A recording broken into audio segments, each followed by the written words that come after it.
अस्सलामुअलैकुम, आप देख रहे हैं साहिबा न्यूज और मैं हूं नाइला भट्टी। शामिल करते हैं आज की अहम खबर।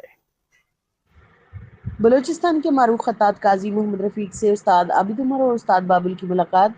बलूचिस्तान में खत्ताती के फन को नई जहत देने वाले मारूफ खत्तात उस्ताद काजी मोहम्मद रफीक साहब से आज कोयटा में उस्ताद आबिद उमर और उस्ताद बाबू ने खुसूसी मुलाकात की।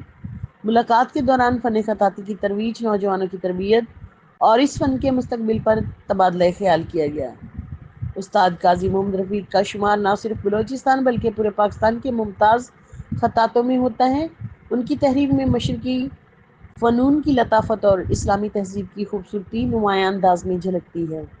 उन्होंने कम उम्री में खत्ताती का आगाज़ किया और अपनी बेमिसाल मेहनत और महारत के बाइस खत्ताती के अजीम असातिज़ा में शामिल हो गए।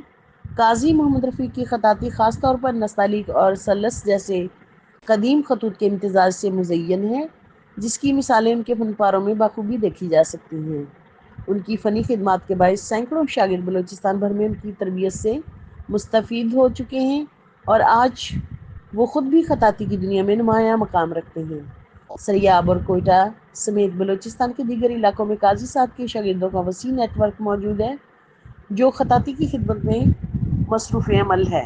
नौजवान आज भी अपनी लिखाई और खत्ताती को दुरुस्त करने के लिए सबसे पहले उस्ताद काजी मोहम्मद रफीक का ही इंतखाब करते हैं। काजी मोहम्मद रफीक की फ़नी खिदमात आने वाली नस्लों के लिए मिशल राह है। उनका कहना है कि फ़न और मेहनत हमेशा ज़िंदा रहते हैं और उनकी ज़िंदगी इसी कौल की अमली तफसीर है। उन्होंने खत्ताती को न सिर्फ एक फ़न के तौर पर परवान चढ़ाया बल्कि बलूचिस्तान की सकाफती शनाख्त का अहम हिस्सा भी बनाया। अब तक के लिए इतना ही। मजीद खबरों और अपडेट्स के लिए देखते रहें साहिबा न्यूज HD।